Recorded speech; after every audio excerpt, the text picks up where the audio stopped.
Good evening, everybody. It's another Wednesday night, the 1st of March. We've had a little break, fair to say, and we're finally kicking the year off our style with episode 88 of So What's Been Happening. What's been happening? A hell of a lot, to be honest. It's an exciting time. Gigs are a frenzy at the moment. If you haven't, put it this way, if you're a band and you haven't got your stuff together early and booked venues, you're going to struggle to about May at least by now. So it's really hard to get a venue at the moment, but a really exciting time. There's so much on. It's a special time to be in and around music and sport. Sport's about to kick off again with the AFL and NRL kicking off. So here we go. Episode 88 of So What's Been Happening. Special guest tonight from Cold Irons Bound. If you haven't heard of this band, please do your research and get out and check these boys out. It's fantastic tonight. We've got more than one member of a band all on tonight, so we'll see how this goes. Lovey, you know what this has been like, having multiple people on the show all at once. Anything can happen. So here we go, mate. Welcome back, bud. Mate. How you going? Yeah, good. We finally kick-started 2023, mate.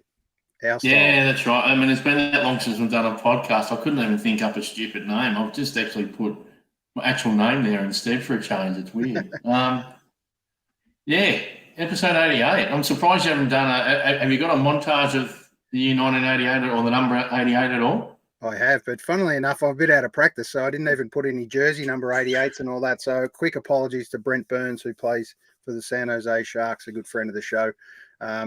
He sadly. Well, there's a certain superstar, best all-time wide receiver in Michael Irvin from the Dallas Cowboys. I'll give you that one too. There's a special 88s, but here we go. There's quite a lot of 88s. Let's play it. Flashback. Let's play it. Eh? Back 1988.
To get the little cheeky weg in there, mate, that never happened. 1988, what a horrible year for the Demons.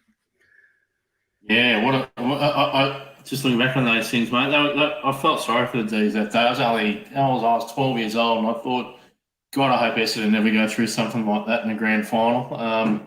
That was just horrific to watch, even as a 12-year-old. But geez, that decade was. I reckon that decade. There's some things that stick out for me. I reckon that was the first decade, and I reckon the best decade that comedians in movies were absolutely huge. Chevy Chase, Eddie Murphy, you saw all those guys in there. Some of the best movies of the 80s were those iconic comedy movies, which was just hilarious. Biggest sporting disappointment that decade, no doubt, Ben Johnson, 88 final. That sucked the wind out of the Olympics altogether. Distinctly recall the news bulletins on the next morning, and everyone just thought, well, how can this happen? It's 100 metres. It's, this guy just, everyone thought he was awesome. He beat Carl Lewis, and 2 days later, he's disqualified. So that was a bit of a shock, but the 80s was a bit weird music-wise too, wasn't it? It got weird. It got a little bit. It was very much parachute pants started to come in, and a little bit more flair with the music. The Brits got their own version of music up and running. It was a good decade. I enjoyed it. I really remember it well. It was awesome. It was funny, actually, flicking back at that footage. My memory of 88 in the grand final, obviously a game to forget, but the game was over by halftime. Halftime on the screen, that was when they ran the race of Ben Johnson. And I'll never, ever forget Bruce McAvaney. Like, he won by a street, and McAvaney knew there was something up too, and he said, if it's legal. So it was a massive call. Yeah. But he was actually referring to the wind from the time. So in relation to the world record, but who would have known it would be such an iconic call? Well, the theory is, and it's been proven, 6 of the 8 finalists were doping anyway, including Carl Lewis. So it was a bit of a farce in the end. I mean, it was just really sad, just disappointing. Yeah. And another big highlight for me out of 88 was Cool Runnings. Who'll ever forget the Jamaican bobsled team, hey? In and around that time. So, all right, mate, let's move on quickly, because I know I want to capture you for as much time as we've got and talk to the boys. So let's bring on a few of the boys from Cold Irons Bound. We're going to kick off with the, I call him the spiritual leader and the squadron leader, but I'm not really sure if he is. So we'll find out that tonight too. Mr. Mark Adams. How are you, Mark? G'day, fellas. Don't underestimate Bruce McAvaney. He might have known what was going down. Don't you think? Big chance. The whole time. He was just being coy about the wind. Yeah, definitely. He'd spent 20 years in athletics prior to that, so yeah. Yeah. Well, welcome to the show, mate. Thank you. It's a democracy. There's definitely 4 equal heads in our band, but happy to go first. Thanks for having us on your first show of the year. Why'd you have to wait till autumn? Well, a little band called Cold Irons Bound decided they were going to have a couple of gigs here and there as well, so we thought we'd have to get out and about. Any night of the week's a good night to be out, and there's so much on at the moment. It's an exciting time to be in music, no doubt. Yeah, it's busy as my friend works in backline hire, and they're so busy right now. There's big shows, medium-sized shows, festival season. I mean, it's always festival season, really. There's so much going on all around the place. We're just happy for our band to be able to slot in. And like you say, you got to get in months ahead to get your shows booked. It's all happening. You do. All right. What we're going to do before we start talking too much, we're going to bring up the other boys to say a quick g'day, and then we're going to talk about the band and what's really happening and what's been happening with you guys. So welcome, James. G'day. How you doing? Good. James Alderman, the classic, beautiful drummer of this band. Well, I don't know about beautiful, but I'm happy to take drummer. It wasn't necessarily about looks, mate, but it's all you take that one on board too. And also Sam Fidian that plays bass and backing vocals. Welcome, Sam. Good to be here. Good to see everyone. Sam, good to meet you. James, good to meet you, Mark. Awesome. You too. I love it.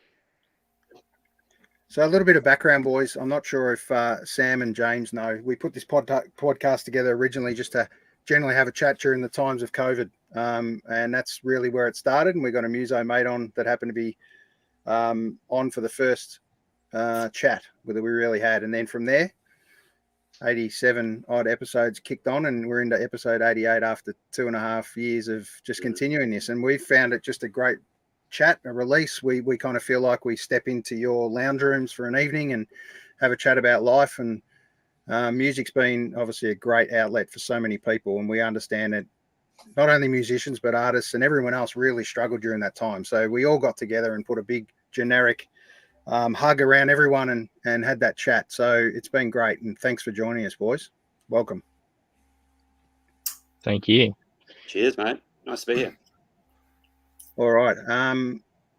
Let's kick off with probably where this band first kicked off. Obviously, we'll talk about music influences and where it all came from, but what's the inception of Cold Irons Bound? What year are we talking, and how did it first come together?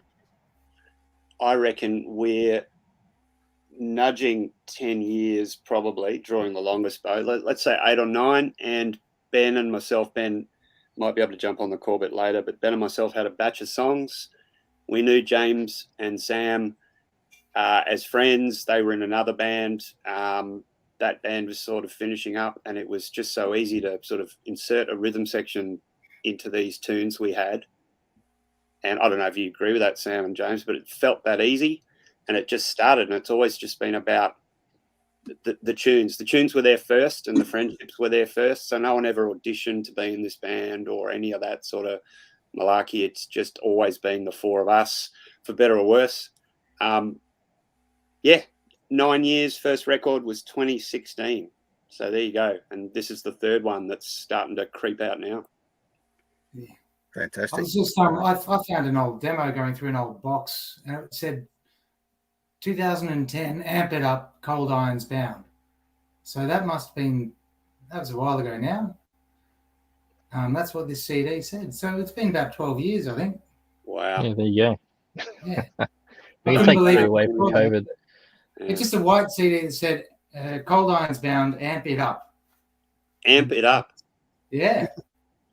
I should listen to it. Yeah. Possibly. Anyway. That blows 8 or 9 years out of the water. Don't ask me any more number questions, all right, fellas? Except the drummer. How many concerts have you played? No, I'm joking. Yeah. I always get fascinated as to how bands actually do get together, and you hear all sorts of funny stories. I mean, for me, I imagine, were you guys best of mates back in 2010 and all that sort of thing, or did you see each other at different gigs and you decided, well, he sounds like he's going to go all right for us, and we'll throw something his way? How did you guys actually form? It's always good to hear how these awesome bands get together. It's funny, after we got asked this a couple of weeks ago, and Mark and I were just talking afterwards, and I have this recollection of sitting out the back of, I think it's the Birmingham or something like that, with Sam and Mark, and I think that's when we all decided, yeah, it's going to happen. I don't know if Ben was there or not, but and just remember, like, so we knew of Ben and Mark's old band, Red Letter, and Sam and I had played together, and we just sort of came out of that. But I just remember, just saying, oh, well, it's not going to sound like Red Letter, and it's like, well, that's fine. It'll sound like however it sounds, and it did, and that's pretty much as much thought that went into it, I think. Yeah, it was easy, and that's probably why memories are a bit hazy. Also, the fact we were sitting out the back of the pub, but I was going to ask, was it a sober choice? Yeah, we had a bunch of tunes, and we knew each other, and it was just no particular style, no particular preconceptions. Let's just get it together. And Sam and James are rhythm section, and Ben and I are guitar players who had, I think it was 5 or 6 songs, some of which went by the wayside, some which made onto the first record, and it was like just instant band almost, without thinking about it too much. So all good bands come together from a big magic jam session. Yeah. When they first kick off, how did it kick? Is that what happened with you guys? And where was it? Do you remember? We've never been one to jam, have we? We don't. It's sort of songs we've never had a problem with lots of material. If the material's any good, is up to others to judge, I suppose. But we had a swag of tunes, and we just started playing them. We jumped into a rehearsal space and had a set list already. You know what I mean? Wasn't some magic jam. It just started happening, and here we are. Somewhere between 8 or 12 years ago, depending on the dates on that CD. Crazy. And I think there would have been maybe like, there was at least one cover song like Alcohol Holiday by Teenage Fanclub, which we all knew and sort of, lubricated things, I guess. But yeah, it was just suck it and see. Here's the song, and we just joined in, I think. Lovey? Yeah, it's always fun hearing original stuff. Like the cover band thing was a 90s kind of format for me anyway. I always enjoy hearing new bands or not new bands, but different bands with all their own stuff. So how do you guys, if you guys don't jam together, how do the songs get together? How do you actually put all of this stuff together if you don't really jam that often? Yeah, I guess by jam we were saying like long instrumental journeys, which ironically has sort of come along with some of our longer tunes. But yeah, it was just, here's the structure of the song, let's get into it. So it was always about sort of pre-written songs, Lovey. So Ben and myself had a batch, and that's still what happens. We bring them in, but James and Sam immediately start ripping them apart in the band room. The single, which I think you're going to play today, for example, was longer. Do you remember that, James? I was just thinking about that the other day. It went around the chorus one more time, and you got your axe out and went, and I think it's for the better. So yeah, the songs come in and then they get torn up and improved. Hopefully, like they get everyone's stamp on them. I was thinking today too that song, or this song, the single was a late one. We had, Mark and I had agreed on the record because we were doing a lot of the jamming. We were going to lay down the beds together, and it was done. And then he comes around one day, oh, here's a new one. It's like, oh, okay. He did that a couple of times, but yeah, it ended up being, you know, once we got through it, was immediately, well, this is going on the record. Beautiful. All right, what we're going to do, Mark, I know you've been kind enough to find your axe for the night, and just give us a little something, just to break it up a touch. I'll give the single a crack. I've never really played it acoustically before. It'll be a bit slower, but let's give it a crack.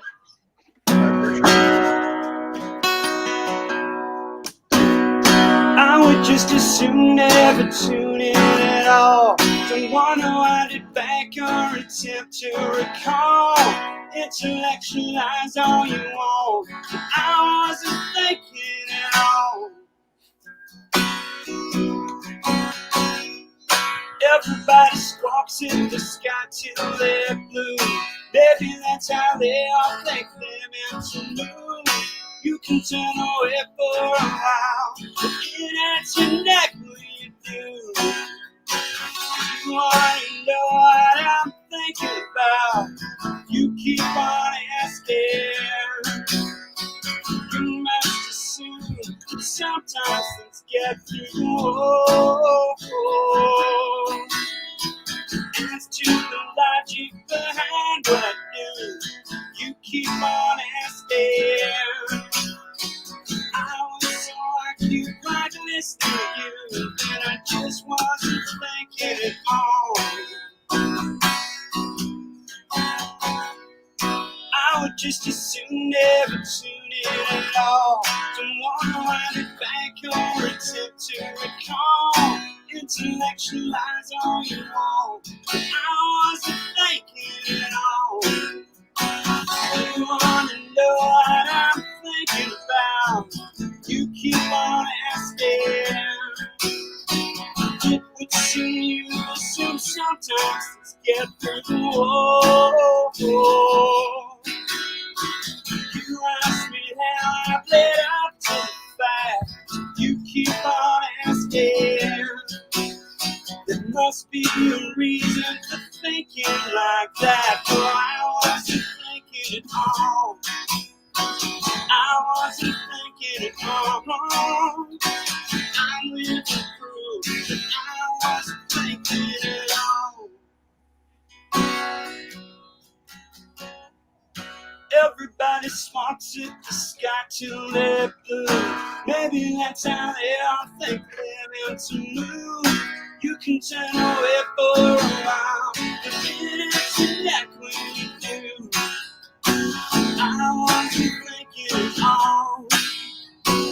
I'm living proof that I wasn't thinking at all.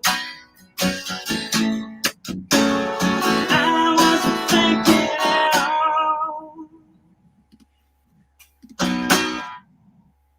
Beautiful, mate. Thanks for doing that for us. No pressure, in fact. That's awesome. Thanks, Phil. I just looked you up on Spotify, got you in the library now, and you'll start listening a lot more of that. That's I love it. Good on you, mate. Thank you. Beautiful. Coldironsbound.com is what you're looking for. Yep. Boys, tell us about the name firstly. Obviously, there's a reference. Just talk to us. Where'd it come from? What else were you throwing around at the time? What made the cutting? Well, it got chopped off first and hit the cutting room floor. What was the name? Some will never be able to tell you. Yeah, it was That's okay. pretty horrible. Do not tell our children or anybody in any public forum whatsoever. They've been cremated, have they? The first one that was used was Cloud Canyons, I believe. Yeah.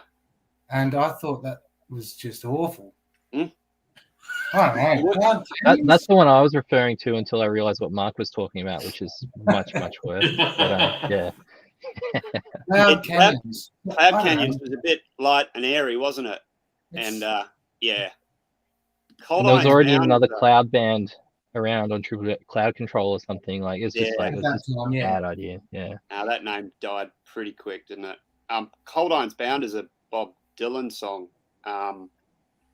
Someone have a room at the Coburg Hilton. Don't know what you're on about there, Gaz. Does anyone know what that comment refers to? Only Gary at this stage. Only Gary. That's a Gary one, that. Well, so, like, maybe like any half-decent name, we stole it. It's a Bob Dylan song. None of us are Dylan freaks, although we play the odd Dylan cover, and obviously, you can't ignore Bob Dylan. We have a lot of respect for him and his band and whatnot, but just liked the idea of the name of sort of being locked into something, I suppose. Again, a bit like forming, didn't think a lot about it, like agreed on a name and here we are. But yeah, Cold Irons Bound is a Dylan song. I think in his catalogue, one of the better known ones of the later era. It won a Grammy. Yeah, there you go. So it's got a pretty high profile. So we got to get used to answering this question. But, it's stuck. Yeah, and in hindsight, it was probably too well known because it still dominates Google results when you put it in. So maybe we should have thought about that. But well, just to give you guys confidence, Cold Irons Bound on Spotify just then came up, band first. Bob Dylan was only second or third. So we're winning. There you go, boys. Yeah, you got him covered. If we ever bother his legal team, we know we're reaching a pretty wide audience. Other than that, we'll just stop at that point. Yeah. Compliment. Absolutely. Yeah. Leverage. We go with. Whatever you got to do to get more plays, guys. What are your thoughts? While we talk about Spotify, it should be. Your thoughts on the digital platform now versus, buying the old school CD, vinyls, tapes. It's a different world now, isn't it? As a consumer, I love it. Yeah. As a consumer, it's great. As a performer or friends that I know who play, it's awful. Yep. But a consumer, it's amazing. I get to find new bands quite a lot. And, I know no one gets paid, but however, as a performer, it's awful. I think it means having physical merch at your gigs is more important, and we're all happy to buy our mates' CDs and vinyls and that sort of thing. Yep. And don't buy Taylor Swift's new album for my daughter or something like that. It's like that can be on iTunes. So, I think there's still room to do the right thing, but I don't feel too bad about consuming it, like Sam said, because there's so much stuff I can listen to that I just wouldn't pay for normally. Yeah, what's your thoughts, Mark? I tend to agree. It's like just this enormous growing treasure trove of the whole popular music canon. You can just do your research and go into anything. It just reminds me, I was reading this thing Jeff Tweedy was talking about when one of his sons was really young. His kid, he was 7 or 8, said, "Dad, what's disco?" And Jeff just gave him his phone and said, "Every disco record ever made is right there. Press the green button, Spotify, look it up, enjoy." And he did. I mean, that's just amazing. And there's so many rabbit holes, isn't there? And when you want to pay for something, you want to support a band, or you really like something, you can do that too. So as long as that option's still there, that option will always be there in some way. I think it's a good thing. Yeah, I think the ability of reach is a really important thing too. To be able to get to so many more people in every part of the world within an instant, well, things have changed a little bit now in relation to how you get it out there and whether you're seen or not. But, you know, to be able to record something, put it together and get it out there, you know, it's a massive platform now. And obviously, congratulations to you guys actually getting signed now with Golden Robot Records. That's an awesome result. Just tell us a little bit about how that came about, Mark, or any of the boys. Those guys seem to have a lot of nous in that digital space, so that was pretty much the reason. We talked to a couple of labels last album, didn't work out, but it's good to be able to do it now. We thought we'd give it a crack, and Golden Robot are big on digital platforms, so that's good because to date we just put our stuff up there and didn't really push it enough, and as you say, there's a lot of complexity now about, you know, getting playlisted and getting added and getting seen. So hopefully they can help with some of that. But yeah, it's been a good relationship so far. They've got some artists we really respect, people like Nick Barker, who I know is a friend of this show, Leadfinger, Lachlan Bryan and the Wilds, a ton of bands we really like and respect are on that label.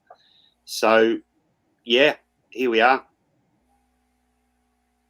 Yeah. It must feel, it probably has a bit of almost relief to be with a label, I suppose, wouldn't it? Like it's nice to be on a label, and it's good you got that guaranteed opportunity of being able to go out and produce your thing. But is it like a form of is it like a security blanket to be on a label and be able to do some more different things again because you've got that security there with it? Yeah, I guess so, Lovey. I mean, it's definitely. I mean, there's a bit of cachet that it buys too. To just say, you know, there's a label involved. Third record in, it's probably something we should be doing. You could argue we should have done it last time around. So yeah, I think so. There's added layer of professionalism. A security blanket's a good way to put it. Again, the digital stuff we have a say in, but they handle that very well. That's sort of what they do. That's their core business. Not just putting it up there, but flogging it in those environments, which we're still learning a lot about. So yeah, it's a weight off our shoulders, to be honest. Yeah, we can stick to the stuff that we know, which is, I suppose, you know, writing tunes, recording them. We've taken a lot more record making in house with this one, and you know, playing shows and being a band rather than worrying too much about, as Aaron says, that massive growing space of the digital streaming world. Got one last question. I actually have to go, but you'll still have AC at least for another half an hour. Good luck with that. Just I have to say it, mate. Now, my birthday's on the April the 12th. Are you guys in Melbourne around that time? Are you guys gigging early April? Do we know that for sure? Because Aaron hasn't invited me to a Cold Time one of your gigs yet, so a bit disappointed. But I'm hoping that you guys might be in Melbourne at that time. I can see Sam. I'm looking. I can see Sam looking at the calendar. April 22. There you go. Carousel with Luke Sinclair. That'll do. Come to that. That'll be great. Let's go to that. Yeah, awesome. Let's go to that. AC, don't forget, mate. Put it in your diary, can you? And we'll hold hands together. We'll go to that one. I guarantee you can go to one before then, and that's a very important one. So let's whack that right in the middle of this set before we go too far. And here it is, mate. Yeah, well, okay. Album launch. Single launch time. George Lane, Saturday the 11th of March. This is a matinee. You've given me zero notice, mate. I'm already booked at another gig. Well, cancel. You've got to be better. You've got to be better than this, mate. It is ridiculous. Bring back merch. Bring back some merch for me at least. I will, absolutely. What's that, Sam? Sorry, mate. This is a matinee gig. Yeah, you can do both. Yep. You'd be home in time for dinner, and then you could go to your nighttime gig. Where do you live? That's. Have you got people chasing me? No, pull it up. Pull it up. So, up near the hills. We've got lots of gigs up this way now too. No, it's not. And I'll sort something out with Aaron. That's all right. And a massive positive. There's another band you must see who are performing with these boys on the same night, Golden Rail. Good friends of the band. Boys, just tell us a little bit about that connection with Golden Rail. I think that it's a magic little show that both of you put together. Seen it recently at the Gem. Where did that come from? What's the connection with Golden Rail? Because I can see every time you guys play together, it really raises the bar of who's on and needs to be on for the night. Tell us a little bit about that.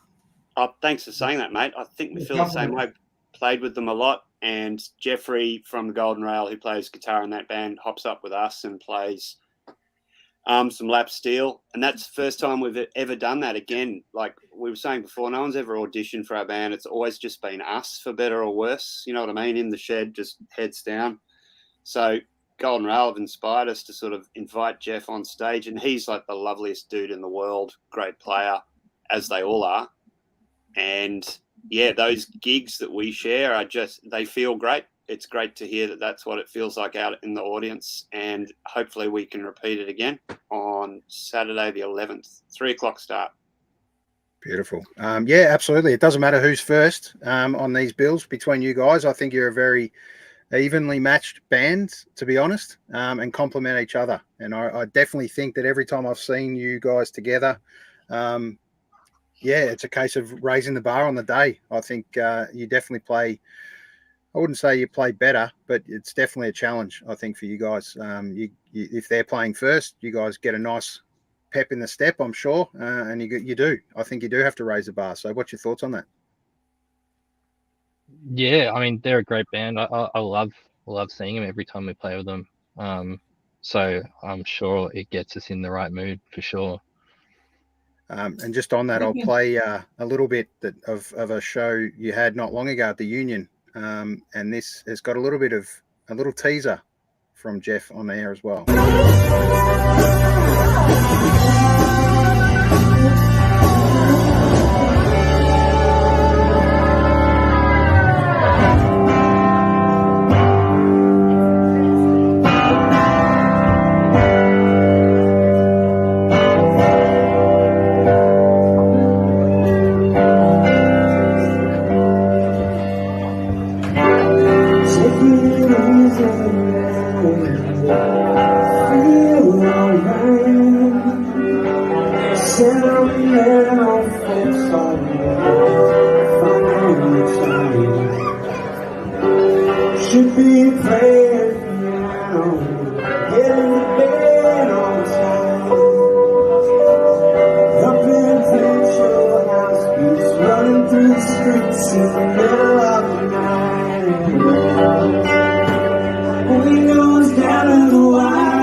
Won't show too much of that because you've got to be at the next gig to witness the rest of the magic. But guys, 3-part harmonies, like, it's absolutely beautiful, honestly. I think you guys really nail that. It's a beautiful feature of the band. So yeah, shout out to you all on that. Ben, who can't be with us or not's with us at the moment, I wanted to make sure we had a little snippet in there of him because he's fantastic as well. So it's a great band, and it's not often, honestly, that you see a bass player in the middle. I think that's a pretty cool feature. Sam, I've seen it actually recently, probably more than I've noticed it with you guys. I've noticed it in a few more bands. It's like when someone buys a certain model car and you're just like, oh, yep, there's another one, there's another one. Yeah, exactly. Slayer, The Church, Sonic Youth. You're going to make a mess of me now. Thin Lizzy. The list goes on and on and on. You'll notice it. Yeah. I'm the cheapest in the middle. But it's not my choice. Not my choice at all. But it sort of makes sense. Well, it works for the guitar amps, and I think neither Mark nor Ben want to take the leader of the band position. They're both songwriters, both singers. So yeah, it sort of makes sense to have Switzerland in the middle. Yep, fair enough. And a bit of symmetry, right? Sam's the taller. Yep. Yeah. That's right. And a nice little tribute to you guys from Berkey, who we all know well, good friend of the show. He's been on our show a few times and always would love to. If you had good internet connection, somehow he's been able to send me a message here, but not be able to get on. So it's a great call. Great tunes, extremely well played with luscious harmonies, unbeatable. That's not a bad quote, boys. Use that one. Yeah, that's very kind. I remember I knew who, the beauty of social media, right? Blessing and a curse. I knew who Berkey was for like a few years before I actually met him. Yep. And we were playing George Lane. In fact, I think you were there, Aaron. And we finished, had a good show. We were playing before the Luke Sinclair set. It was a buzz to play with them. It was a buzz to play at that venue. And I just checked my phone, as you do after the gig, and Berkey said something nice like that. He said, I think something like, just seen my favourite new band or something like that. And it was just such a good feeling. This guy who's known as a punter, a bit of a tastemaker, saying something nice about our band. That's I don't want to say that's what it's all about, but those things are nice. Any musician who says doesn't touch them's lying to you. Yeah, I must admit, I used to go and see bands as a kid. Then life got busy. Life got in the way, as the great band Even has written a song about. And it's so true. We talked about it the other night quickly, Mark. But I stopped going to gigs effectively, had a young family, did work. And then it was for Berkey's credit that he said, come on, mate, you got to go and see these bands. And we've been inseparable ever since, to the point where we're probably seeing at least 100 bands a year, which is a minimum. So we've seen you guys multiple times, so that's testament to you're a repeat offender for us, and that's a good sign. So thanks again for playing your beautiful music and writing so many songs. I mean, you talk quickly about not being short on material. Now that must be a challenge for some bands, but in your case, it's not. What's your process? Who comes up with it? Is it lyrics? Is it riffs? Where does it start and come from? Obviously, every song's got a different probably mix and how it came together. But just give us a couple of maybe for the new song, give us a bit of an indication how that came together. Yeah, as James was saying, that one snuck in just at the end, like it got on the batting order by just sneaking into the change rooms. Really, it was the last one we let through and ended up being the single. I reckon there's a file. We just have a G Drive environment where we keep all the demos and stuff. I reckon there's 90 songs in there now. That's pretty sad. That suggests a serious preoccupation with songwriting. Again, not all of them are great, and it's up to other people to decide whether it's worthy or not. It's great that you like it, Aaron, but yeah, it's definitely a song type band. Without being corny, I think of it as like a vehicle for songs. Because again, that's how we started. Ben and I had a swag of tunes, and we're getting a bit bored of playing them duo acoustic. You know what I mean? Mm. So a band was born with some common friends with common interests. So yeah, they come from Ben or I. They get demoed. Doesn't have to be a good quality demo, and then we start chucking them around in the band room and really ripping them up. And we're pretty brutal with that many songs coming in. Quality control's pretty crushing at times. It's like, nah, that's out. It's not a CIB song, or I just don't get it yet.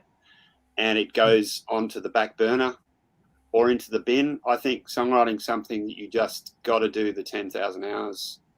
Keep going. I'm not suggesting we're there yet, but you got to keep going. There'll be good songs and there'll be bad songs, and there'll be in between songs. Yeah. So I think more is more. Sure. And no doubt you guys are perfectionists in what you do, and it's always something you stew over, and when's it ready? With that many songs, you work through what's going to make it, how's this going to come together. Guys, tell me when is it right? When is it considered finished? Obviously there's you put it down and record it, and then there's the big word called mastering, and that can go on forever, and there's session after session. Just tell us a little bit about, do some songs come together quickly? Other songs take forever? Tell us, Sam, give us a little bit of an insight first, mate. What's your process? Well, I was about to say, to answer the first part of that question, was it's going to come together at the next gig. It's always the next gig it'll come together. But recording it, some of these songs took me an awful long time because we were doing it.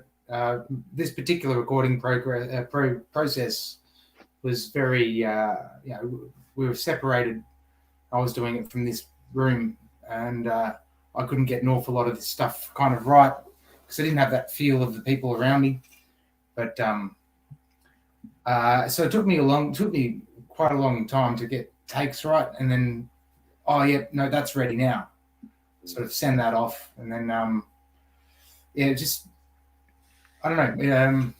This one took a while for me personally, but just to get right. We tend to get right anyway. But, maybe we've got try and say that it is actually right. I still don't know if it is still right, but other people seem to like it, so that's fine by me. You know, maybe we've got to that point as a band where we know when it's right. Like, not getting it, bang. Yeah. And I think we tend to then not embellish because we're a rock and roll band at the end of the day. There's a lot of acoustic stuff and sort of rootsy stuff, slide guitar and alternate guitar tunings, getting into, geeky muso territory there. But as Sam says, I think we know when a take's got good feel, and that's good enough to move on. We're not layering tons of stuff unless the song is particularly, trippy in nature. There's one or two of those, but just get to that place where it feels good groove, and go on to the next one. Yeah. So James, where did this album in particular, was that born in, before, during, after COVID? Where did it get for you guys? Sam obviously talked about putting his part together from a distance. Was that just for the one song, or was that for the whole album effectively that's coming? It's sorry, it spanned the whole time. We had sort of, I know we're in the early stages of maybe thinking about getting all the songs together beforehand. I can't really remember. It was sort of in between lockdowns that Mark and I in particular started getting together and jamming, and the other guys when they could. But bearing in mind, Ben was in Frankston and Sam was in Castlemaine. Sam couldn't get into town at some point. Yeah. So we did it when we could.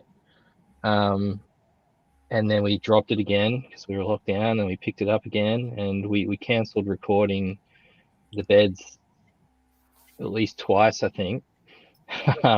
Which in hindsight maybe wasn't a bad thing because we were more prepared.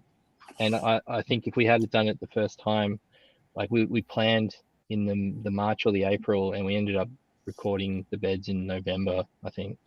And I wasn't thinking it all was even there in April. We might have missed it. So it worked out for the best, I think. But I think we're getting better at all this. Like what you're saying, when's the song ready? I think when we did the second album, at least one of the songs wasn't ready until a year after we recorded it. It was a struggle in the studio, and then it didn't really click. But this album, I feel we got everything pretty much there. And I think we're getting much better at it. And I think, Mark and I have already talked about moving on to the next batch of songs, and it'll be better again, I think. Just practice makes perfect. Yeah, it's interesting to hear that, I've spoken to a lot of bands that have had music born out of COVID or during COVID. For some, it didn't seem to really nail it on the album as such, and the sound's a little bit different for them. And it's kind of been a case of we've got to cut it at some point. Either the budget runs out, or the other label says, "Mate, we've got to go. Let's go." But I know for you guys, I'd much prefer you guys live are a whole different.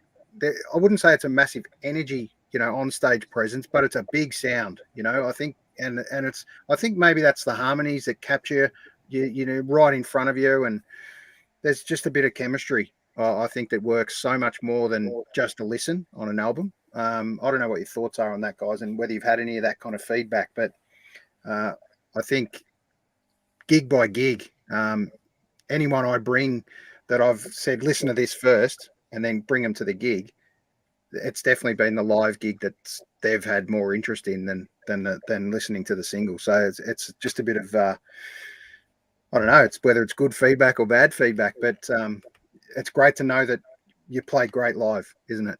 Yeah, you could say that's practice. It's purely practice. We used to get together and sing harmonies, Mark and I and Ben, who's not here at the moment. Yep. On Friday nights, we used to go up. We used to live around the corner from each other, sort of, and we used to sing together, play guitars, drink some beers, and sing together. And it was really quite special. These harmonies came from that. Mm. And that's good 10 years ago now. And for some of those songs were recorded 6 years ago, so it's been practiced since then. I think if they sound better now live than they did live or on the record, great. That means it's a credit to our life. The songs can evolve live. That's great, and thanks for the feedback, Aaron. The fact that there's feedback is good. That people and are listening. It's not just a hang for people; they are listening to the tunes because that makes us feel warm and fuzzy for sure. Absolutely. COVID records, isolation records. That every band that's put something out in the last whatever it is, 2 or 3 years, bands either embraced it or didn't. We just happened to coincidentally want to record largely ourselves, so we went to Head Gap with our friend Rowan, who made the second record, and got a really pro hi-fi drum sound, and we went back to him for final mixing, but everything in between we did ourselves. And Sam and Ben were sort of flying their stuff in. We enjoy that process. I think every band eventually goes that way, that going to a big studio and being on the clock and maybe doing too much and or rushing, we can sort of take that out of the picture now. But comment like that, I suppose the pressure's on for the new record then, isn't it? For these people to hopefully hear a big full sound that feels like us live. We'll see. I mean, it's definitely not a criticism. It's just something that for me, I don't know. It seems to be on the album. It just feels a bit backed off. I don't know what it is. And maybe it's the mix on the night at the venue, but isn't it great that, you're a great live band. That's what people want. You rather that than go the other way, right? And people think, oh, mate, these guys are awesome on their album, but you go and see them live and there's just something missing. That's always, there's nothing about that live band that where the magic comes from. For me, I mean, that absolutely, fills my cup every week. And that's the reason we go out and see gigs. And no doubt that's the reason you guys play together, to do that magic. I've got to say, I've been to gigs and seen a band that I love, and it not being what I was expecting, and it just sort of ruined the experience for me and stopped me from listening to their records after that, as much as I was. So I'd definitely rather have it the way around that you're saying than the other way, for sure. Yep. Just Sam, if you can hear us, mate, I might get you to go out and then come back in. Just seems to be a bit of a lag on your internet for 2 seconds. So I will kick you out and bring you back in. Boys, it's coming up quickly. It's not far away. The single launch. What a great venue, George Lane, first and foremost. Well, obviously, there's no doubt for the reasons why you picked it. There's obviously a chemistry for you guys there. Was that always going to be the choice, or it's just happened to be that way? We were hoping to go back there. We've played there twice now, and Lockie was up for it. So as simple as that. Lachlan and John, who run the venue with their team, Daryl and co, were willing to have us. So we're very grateful. Such a good venue. If anyone watching this or listening back hasn't been, can't recommend it enough. Yep, absolutely. It's, a purpose-built music venue run by lovely people. I mean, what more could you want? So we couldn't be happier to launch there. 11th of March, Saturday week. There you go. Get onto it, guys. Trybooking.com. But firstly, check out coldironsbound.com, and you can find out all the information there. And this is the venue, inside the venue. A little cheeky sneak peek. It's a beautiful venue. There's something about it. It's kind of very much the lounge room scenario, with a band playing up the end. I love it. I can't get enough of that place. And two awesome hosts, to be honest. John behind, running the bar, and Lockie is one of the great guys in the band booking space. He knows his music. He's out there rocking just as much as everyone else, mate. and he loves it, and you can really see and feel that passion, can't you? And I know every musician I've spoken to always says they seem to go above and beyond every time to make you feel welcome.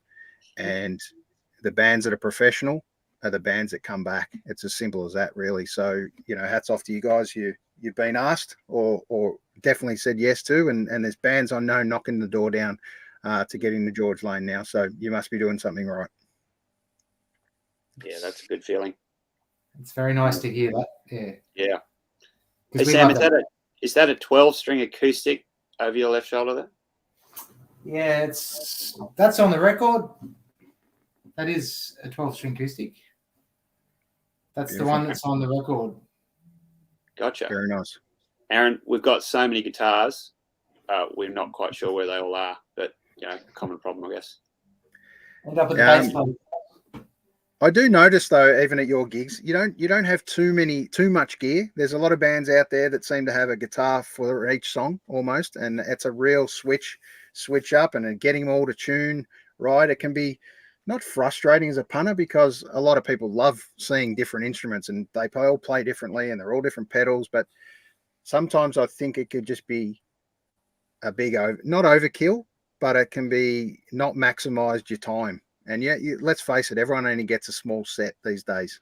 You don't get a chance to be an all-day gig, right? So, just your thoughts on how do you squeeze back your gear, and how does it work for you guys? It's a choice of songs.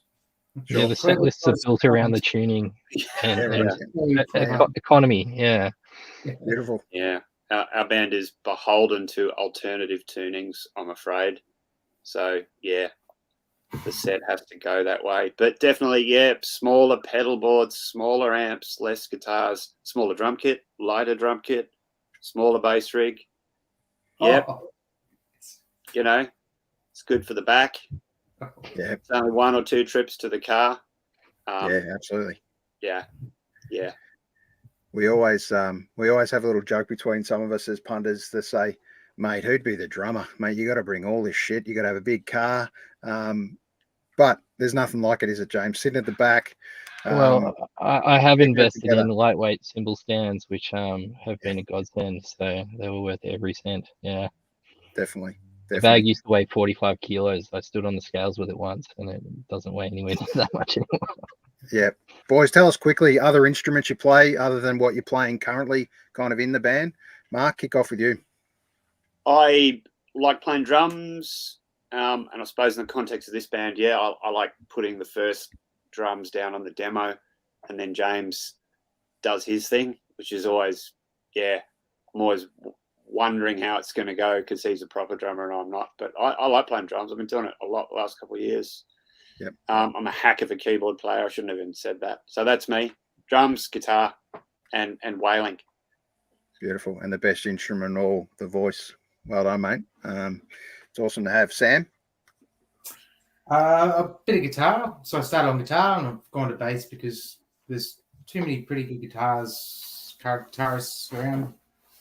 Apart from that, during lockdown, I cracked out the mandolin, learned how to use that. I found this stupid looking thing.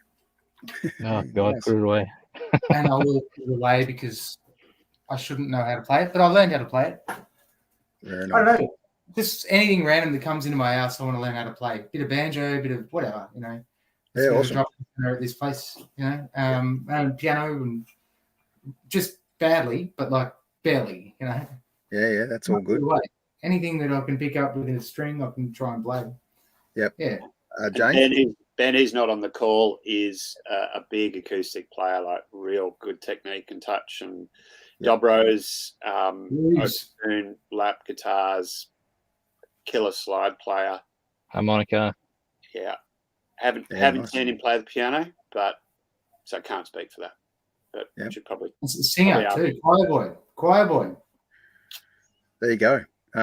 It's amazing how many musos we've interviewed on this show that have got some version of a choir background or choir in their family of some else. So musical families, boys. Has that been what you've been through or around?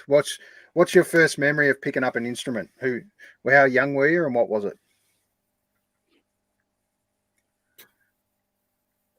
Well, I decided to buy a drum kit when I was 18, so I didn't really start formally playing anything till then. But then sort of dabbled in guitar after that, and Yep.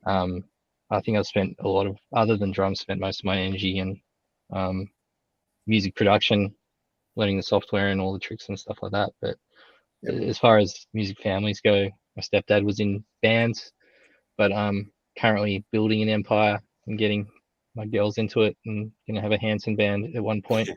Nice. Hopefully they'll have me on drums. Perfect. Yeah. Just a quick shout out to one of our good friends on the show, Hannah Schmidley. If you don't know that name, look it up. She's an epic talent, and her dad is on drums, which is kind of cool. She's only 21 or something now. Amazing voice, plays a lot of jazz. Keep an eye out for her. So there you go. Just another father-daughter I think it's combo. better to have a good old drummer behind you than a shit young one. Correct. Yeah. Or a young girl at the back and old dad at the front. So there you go. Yeah. Let's not go there. Mark, what about for you? Not a musical family, although my parents are both fans of music. So no, but I was just talking about it the other day. 1988, episode 88, I reckon is the first time I picked up a classical guitar. It was in my friend Diego Paz's basement in a place called Mamaroneck, which is in New York. I grew up partly in New York. And I was an 11, 12-year-old kid, and I went down to his basement, and there was an acoustic classical guitar there.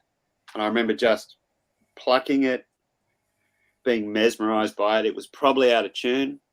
I probably sounded god-awful, but I was truly in a trance. And then I remember putting it away and not picking up guitar again until a couple of years later. But I can still remember that moment. I could take you to that house now if I was back in that neck of the woods. It's weird. Yeah. Yeah. And just a quick little shout out to your son, Jack, Mark, who I saw him at a gig, and I had to take this little snapshot, mate. It was epic. It was one of my favorite little shots, actually. You boys at the Gem.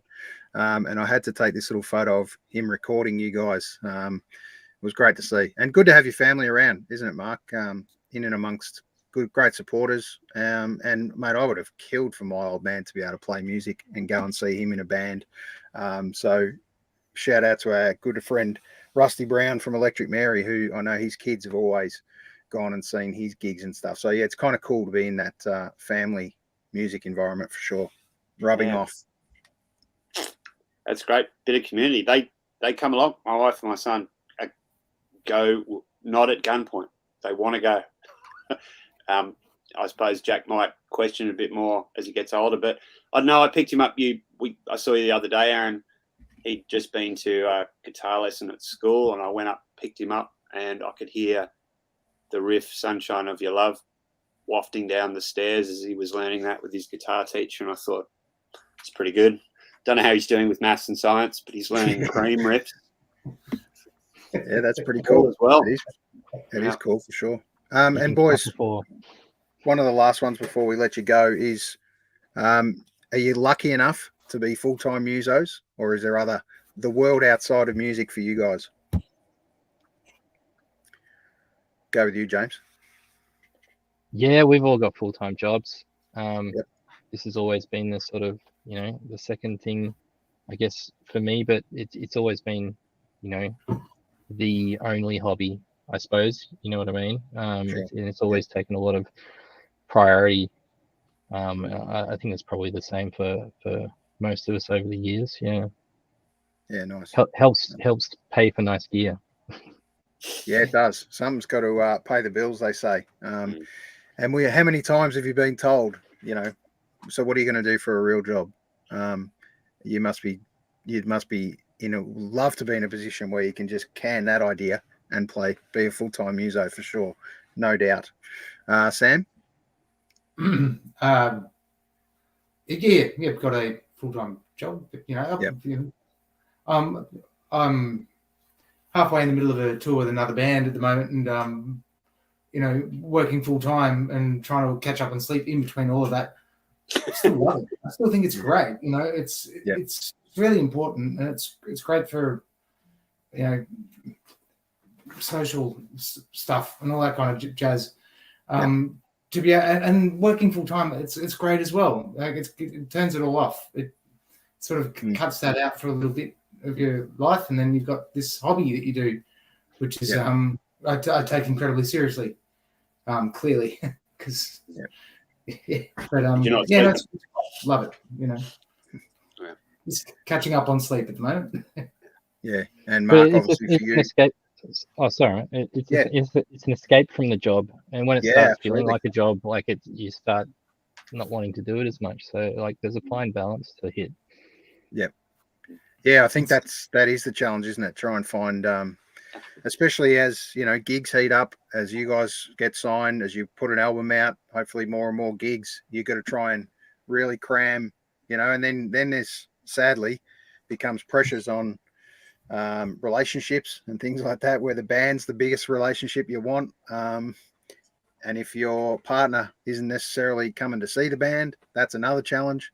So it's hard to get it right, isn't it? And I suppose sadly that's why bands can break up too. There's been so many bands that died during COVID, but on the back of that, there's also been so many awesome bands that have come out of COVID, and young kids and all sorts of dudes out there that I've found since COVID and during COVID, actually, that really I'd probably never would have found if I hadn't have actually had that shutdown time that sat me there and said, what are you going to do now? Who are you going to listen to today? And you're right, Sam. We talked about Spotify and everything before, and how you find so many other bands that you just probably never would have come across.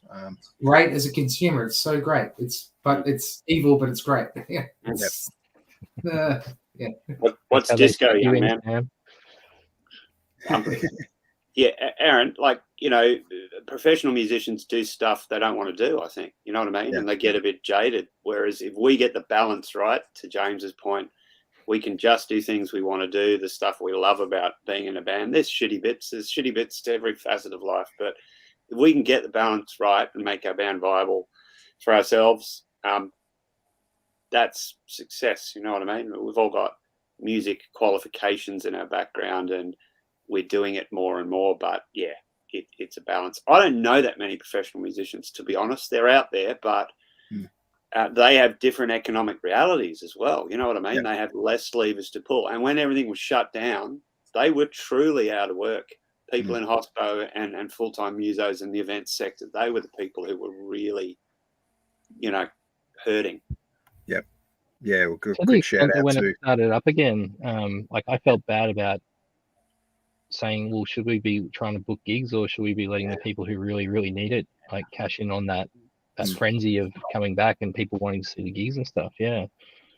We were all getting paid, so we all have jobs. Yeah, he's super lucky to be able to, well, sadly for that time, park the music side of things, although it's a great release for you guys. So it's, you know, one's a mental health struggle because you're not necessarily playing your music and being able to have that release. And then also, you know, not having that extra outlet. It's a challenge for a lot of people, but on the back of it, it's been a challenge for so many venues out there. You know, there's another couple of venues dropping by the wayside. You know, sadly, up for sale. Yeah, the tote's back for sale. So hopefully, you know, you guys have been lucky enough to play the tote. You'd love to, you know, continue to keep that venue going. So I'd love to somehow have some massive pool of funds that can come from everyone that threw $1 in, and we seem to be able to give to Royal Children's Hospital, mate. We can't keep the tote alive, so we need to start some sort of campaign and keep the tote moving, because we can't afford to lose music venues. Let's face it. Absolutely. Yep. Places like the tote are important as a cultural institution, and, you know, people actually have to go to them, actually have to go to gigs and buy some drinks over the bar and bring their friends. And that's not anybody on this call or listening to this, but I'm talking about the broader population who know what the tote is as a brand. Yep. Yeah, they got to support it, or these things will go away. Yeah. Well, as far as all venues go, if you haven't driven past the tote and had a look at some of the band names that feature on the walls, and had a chuckle to yourself about some of the amazing band names and never walk through those doors, I urge you to go in there and surprise yourself, because you will guarantee you that you'll find a band you walk out and love within a week. There's so many gigs on, so many bands, upstairs, downstairs. It's a must. So go and treat yourself. Now, just on this, speaking of treating yourself, we're going to talk about the launch night again once more. I want to cover off quickly a little snippet of the single, the official video. We're going to quickly have a chat about how that quickly came together. I would just as soon never tune in at all. Don't want to wind it back or attempt to recall. Intellectualize all you want, but I wasn't thinking at all. Yeah. Everybody squawks if the sky turned red blue. Maybe that's how they all think they're to do. You can turn away for a while. Get at your neck when you do. You wanna know what I'm thinking about? You keep on asking. You must believe that sometimes things get through the wall. And as to the logic behind what I do, you keep on asking. I was so occupied listening to you that I just wasn't thinking at all. I would just as soon never tune in at all. Don't wanna wind it back or attempt to recall. Intellectualize all you want. I wasn't thinking at all. There you go. The new single, boys, for Cold Irons Bound. I wasn't thinking at all. Great lyric, great line, great title. We can have so many of those moments in our life. And I've thought of it every time I've heard this single now. I wasn't thinking at all, mate. That's exactly me. And being me so many times. Boys, how did this one? I know we talked about how it kind of came together and it was a bit of a sidetrack, or it fell off the bottom and just made the cut. Who came up with it? Where'd the lyrics come from? And then we can talk quickly about, putting together the film clip, which is all, one of the magic parts of releasing a song. Who wants to kick us off?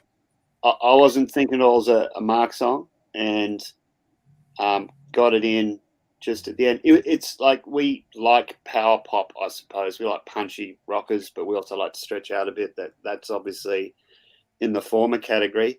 And it was longer, like I said. Like James and I were like throwing it around, and James and Sam put the 10 cents in, and it just turned into a little nugget. It's like 2.5 minutes. It's angry, but sort of accepting of not thinking at the same time. So it's sort of a bit of a conflicted rock and roll song. It's not too much going on, in and out pretty quick. But yeah, I think it's a good choice for the single. Yep. Everyone who heard it really likes it. What's it about, Mark?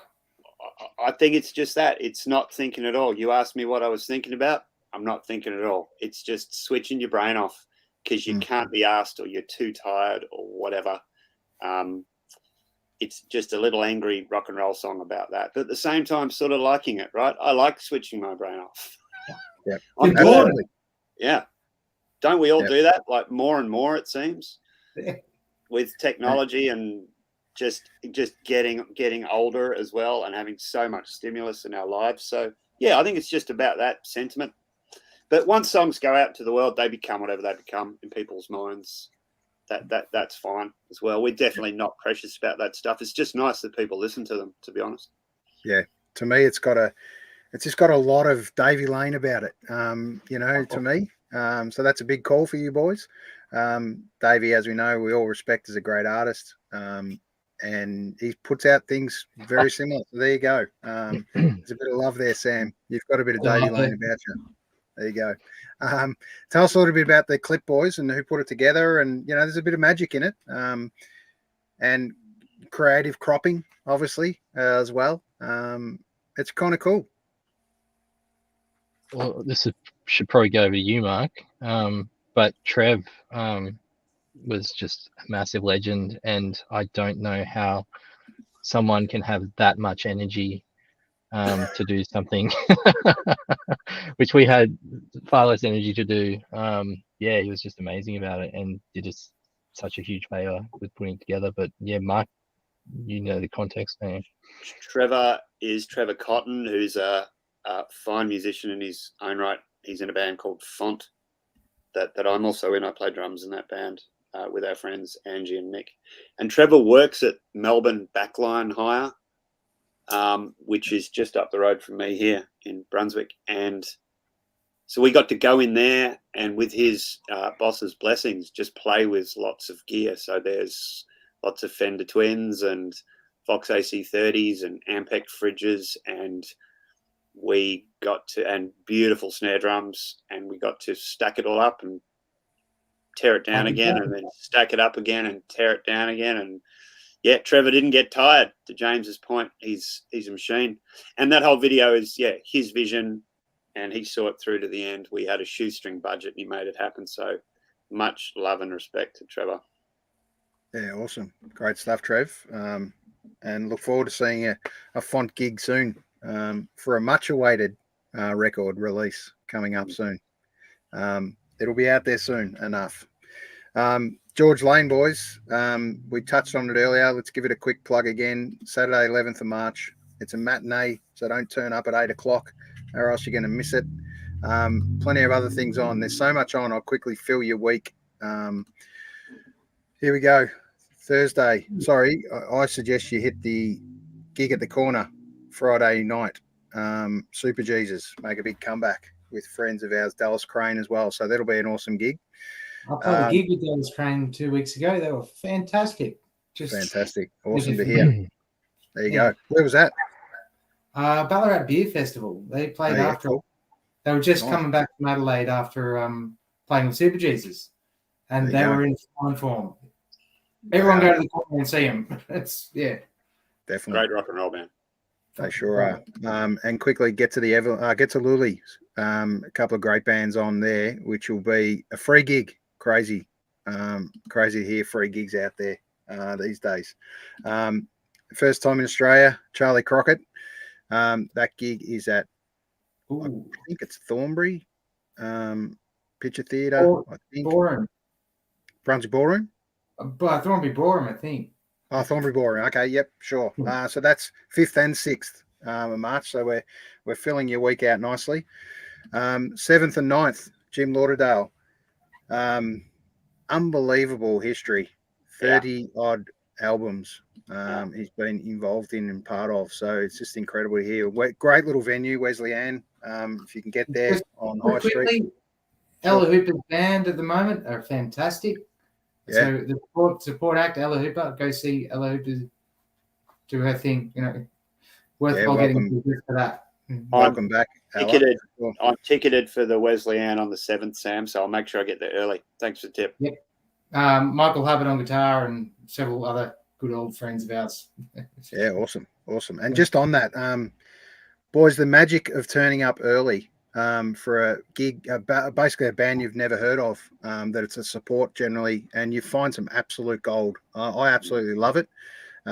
Gary Oxley and I always call it the surprise, and I've just found so many gigs, either a solo artist that's playing or a cut down version of a band that's playing as a 2-piece or 3-piece. I think it's an incredible offering to be able to do that. So make sure you get there early. Don't turn up just for the headline.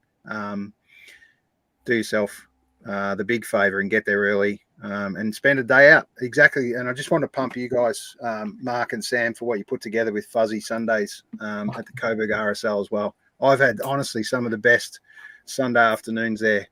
I know you've only done a few, but long may they continue.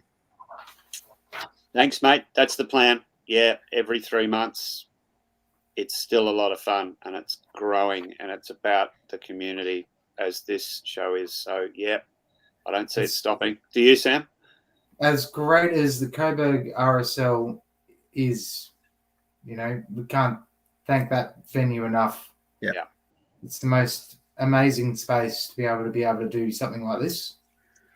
Definitely. And I think every RSL's missing out that's not doing something like this, put it that way, because I think it's the birth of the new RSL to do what Coburg are doing, and I think it's awesome. And for you guys to put your hand up and be able to run those events, hopefully plenty of people can get there and support them. So When can we expect the next one, guys? Give it a quick plug. Is it in the book?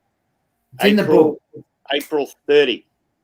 In the book. Yep. Beautiful. Lineup to be announced very shortly. Awesome. Keep that one under wraps. We'll maybe talk about that on another show, and we'll get some Love to, bands. I'd love to. We'll get some love to. bands. Yeah, cool. And then Friday the 10th, we're going to give a quick plug to the Exiles that are playing at the Old Bar. It's an album launch as well. It's awesome to see album launches after album launches on the way for the next couple of months. Everything should be an album launch. Just get out and celebrate music and celebrate. Bring a mate that doesn't get to a gig, most importantly, and you'll surprise him for sure. So, boys, I'd like to thank you for your time. It's been awesome to have you on episode 88. Mark, thanks for the little push to get this back up and going again. I really appreciate that. We met through our friend Naomi at Brunswick Ballroom one afternoon. We had a similar gig to what you guys do with Fuzzy Sundays, I think it was. Yeah, I remember well. Western Weekender. Yeah. That's right. Yeah. And that's been a great little gig as well. So, thanks for joining me. To Ben, shout out to you, mate. We'd love to have you on and have a chat about you and what you do and the magic that you've created in amongst this band as well. So, Mark, Sam, and James, thanks for joining us. Cold Irons Bound. Thanks again. Thank you so much. Good on you, mate. Cheers, boys. Cheers, Look after yourself. And Ciao. see you, most importantly, on the 11th at George Lane. Yes. See you then. Cheers, mate. See you, boys.